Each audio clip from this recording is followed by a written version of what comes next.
Hello மக்களே, சிவா எலி செம்ம இன்ட்ரெஸ்டிங்காக போயிட்டுருக்கு. நம்ம இந்திராணியோட கையில் இருக்கக்கூடிய எவிடன்ஸை எப்படியாவது எடுத்துடலான்னு சொல்லிட்டு நம்ம கபிலனும் எவ்வளோ முயற்சி செய்கிறாங்க. அதே சமயத்தில் இன்னொரு பக்கமாட்டு நம்ம ரித்திகாவும் எப்படியாவது இந்த எவிடன்ஸை எடுத்து மோனிகா கையில் மட்டும் கொடுத்துட்டா அந்த கம்பெனியோட சிஇஓ ஆயிடலாமே அப்படின்னு ஒரு பிளானை போடுறாங்க.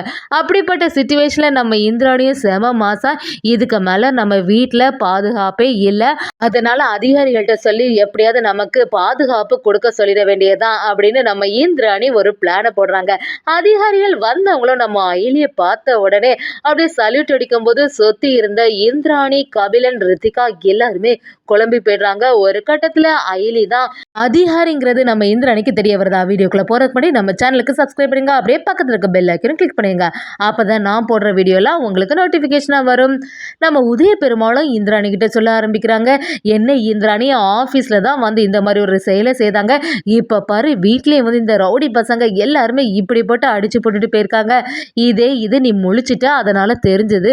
நீ தூங்கிட்டு இருக்கும் போது ஏதாவது ஒரு பிரச்சனை ஆயிருந்தனா என்ன பண்றது அப்படின்னு இந்திராணி கிட்ட உதய பெருமாள் சொல்லும்போது, செல்வனாகி அந்த இடத்துல நான் அதுக்காக தான் அப்பவே சொன்னேன், எதுக்கு நமக்கு இந்த விஷயம் எல்லாம், பேசாம அவங்ககிட்ட தலையிடாம இருக்க வேண்டியதானே நான் சொல்லிட்டே இருந்தேன். நீங்க யாராவது கேட்டீங்களா? அன்னைக்கு அவார்ட் ஃபங்க்ஷன்ல வச்சு எவ்வளவு பெரிய விஷயம்லாம் அவன் செய்தான்.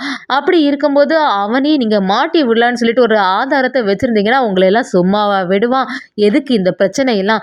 உனக்கு மட்டுமா இதனால ஆபத்து வருது? எங்க எல்லாருக்கும் தானே இதனால ஆபத்து வருது சொல்லும்போது நம்ம கபிலனும், ஆமாக்கா அம்மா சொல்றது எல்லாமே சரியா தானே இருக்கு, உன் மேல உள்ள அக்கறையில தான். நான் எப்படி இருந்தாலும் இந்த எவிடன்ஸ் எல்லாம் நமக்கு எதுக்கு, பேசாம வேற ஏதாவது பண்ணிக்கலாம்னு சொன்னாலும் நீ கேட்கவே மாட்டேங்கிற அப்படின்னு சொல்றாங்க.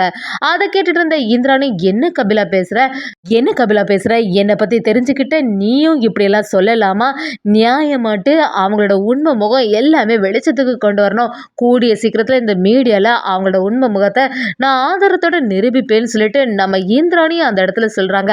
அதை கேட்ட கபிலன் பயங்கரமா டென்ஷன் ஆகுறாங்க. நடக்கிறத பார்த்தா அக்கா சீக்கிரமா இந்த செயலை செய்திருவா போலே, அந்த வர்மா வேற நம்ம கிட்ட வந்து எப்படி இருந்தாலும் இந்த எவிடன்ஸ் நமக்கு வந்தாகணும்னு சொல்லி இவ்வளவு சொல்லியிருக்கான். அந்த சமயத்துல நம்ம என்ன பண்றதுன்னு நம்ம கபிலன் குழம்பி போய் நிற்கும் போது அந்த செல்வனாக்கி, ரித்திகா எல்லாருமே இந்திராணிக்கு எதிராக பேச ஆரம்பிக்கிறாங்க. ரித்திகாவும் இந்திராணி கிட்ட வந்து, எதுக்கு இந்த தேவையில்லாத வேலையெல்லாம் பாக்குறீங்க, பேசாம இருக்க வேண்டியதானே அப்படி சொல்றாங்க.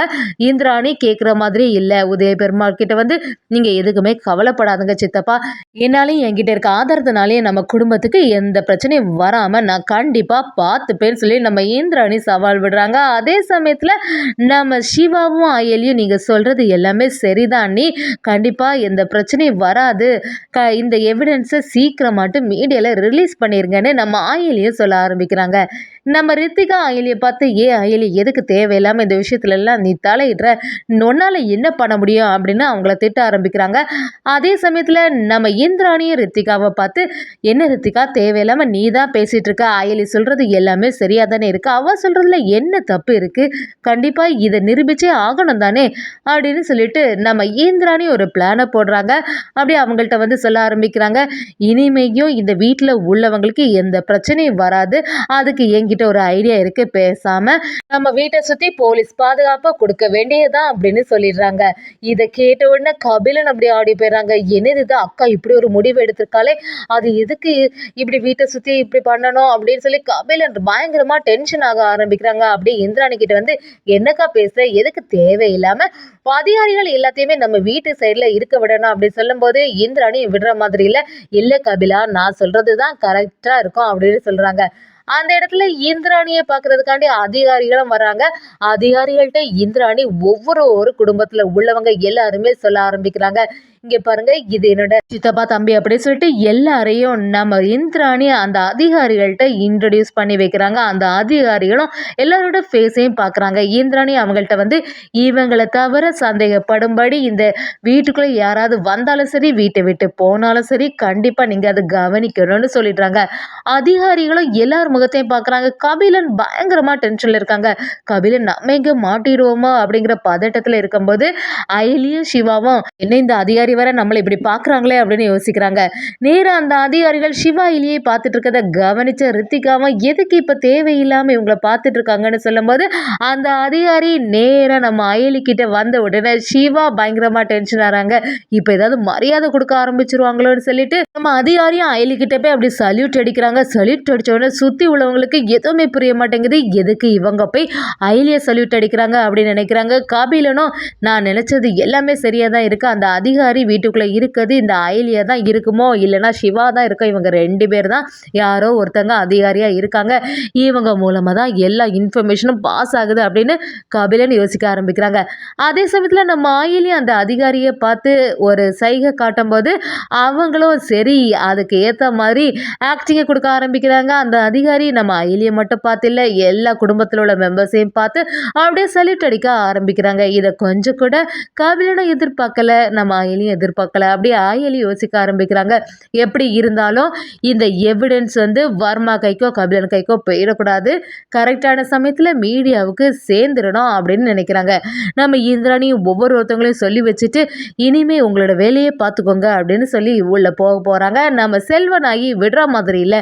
இந்திராணி கிட்ட என்ன இந்திராணி நீ செய்கிறது எதுவுமே சரியான செயலாக எனக்கு படலை, எவ்வளோ சொன்னாலும் கேட்கவே மாட்டேங்கிறேன். அந்த எவிடன்ஸ் வீட்டில் இருக்க வரைக்கும் பிரச்சனை வந்துட்டே தான் இருக்கும்.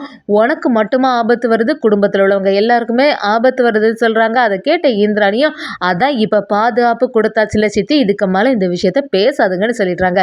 ரித்திகாவுக்கு பயங்கரமாக டென்ஷனாக இருக்குது. ஏற்கனவே நம்ம மோனிகா கிட்ட பேசியிருக்கோம். மோனிகாவும் கண்டிப்பாக நான் இந்த ஆதாரத்தை எடுத்து தந்தேன்னா நம்மளை CEO ஆக்கிடுவேன் வர சொல்லியிருக்கான். எப்படி இதை எடுக்கிறது, அனிவேறு எவிடன்ஸ் எங்கே வச்சுருக்காங்கன்னே தெரிய மாட்டேங்குதே அப்படின்னு ரித்திகாவும் ஒரு இடத்தை தேடதுக்கு ஆரம்பிக்கிறாங்கன்னே சொல்லலாம். அதே சமயத்தில் நம்ம கபிலன் கிட்ட வருமா ஃபோன் பேச ஆரம்பிக்கிறாங்க. கபிலன் கிட்ட என்ன கபிலா நான் சொன்ன மாதிரி அந்த எவிடன்ஸ் உங்கள் அக்கா கிட்ட எடுத்துட்டியான்னு கேட்கும்போது கபிலனும் இல்லைன்னு சொன்ன உடனே வர்மா பயங்கர டென்ஷன் ஆகிறாங்க. இந்த விஷயத்தோட சீரியஸ்னஸ் புரியாமல் பேசிகிட்டு இருக்க, அந்த எவிடன்ஸ் மட்டும் மீடியாவுக்கு போய் சேர்ந்ததுன்னா மினிஸ்டர் மட்டும் இல்லாமல் சுற்றி உள்ள பெரிய பெரிய அதிகாரிகள் எல்லாருமே மாட்டிடுவாங்க. நீ மட்டும் ஒழுங்காக எடுக்கலைன்னா அதுக்கப்புறமா உனக்கு நடக்கிறதே வேற, எவ்வளோ சொன்னாலும் உனக்கு புரியவே மாட்டேங்குதுன்னு கபிலன் கிட்ட பேசும்போது கபிலனும் வர்மா கிட்ட இல்லை வர்மா இப்போ பெரிய பிரச்சனையில் மாட்டிகிட்டு இருக்கோம், இந்த வீட்டை சுற்றி பாதுகாப்பு கொடுத்துட்டாங்க, அதிகாரிகள் எல்லாருமே வீட்டை சுற்றி தான் இருந்துட்டு இருக்காங்க, இப்போ என்ன செய்யறதுன்னு எனக்கு புரிய மாட்டேங்குதுன்னு சொல்லும்போது நம்ம கபிலன்கிட்ட வர்மாவும் வீட்டுக்கு வெளியில தானே பாதுகாப்பு எல்லாம் போட்டிருக்காங்க, கண்டிப்பாக நீ உங்கள் அக்கா கிட்ட இருக்க எவிடன்ஸை என் கைக்கு கொண்டு வந்தே ஆகணும், கொண்டு வரலன்னா அதுக்கப்புறமா நடக்கிறதே வேறுன்னு சொல்லிட்டு மிரட்ட ஆரம்பிக்கிறாங்க. இப்படி ஒரு பக்கமாக கபிலன் தேட ஆரம்பிக்கிறாங்க. இன்னொரு சைடு ரித்திகாவும் எப்படியாவது இந்திராணி கிட்ட இருக்க எவிடன்ஸை எடுக்கலான்னு சொல்லிட்டு அதுக்கான வேலைகளை பார்க்க ஆரம்பிக்கிறாங்க.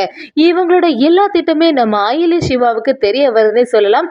ஒரு கட்டத்தில் நம்ம அயலியை இந்திராணி கிட்ட இருக்க எவிடன்ஸை எல்லாத்தையுமே பாதுகாத்து நம்ம அயலி சிவா செம மாஸ் காட்டி வர்மாவோட பிளானுக்கு பயங்கரமான ஆப்பு வச்சுட்டாங்கன்னே சொல்லலாம்.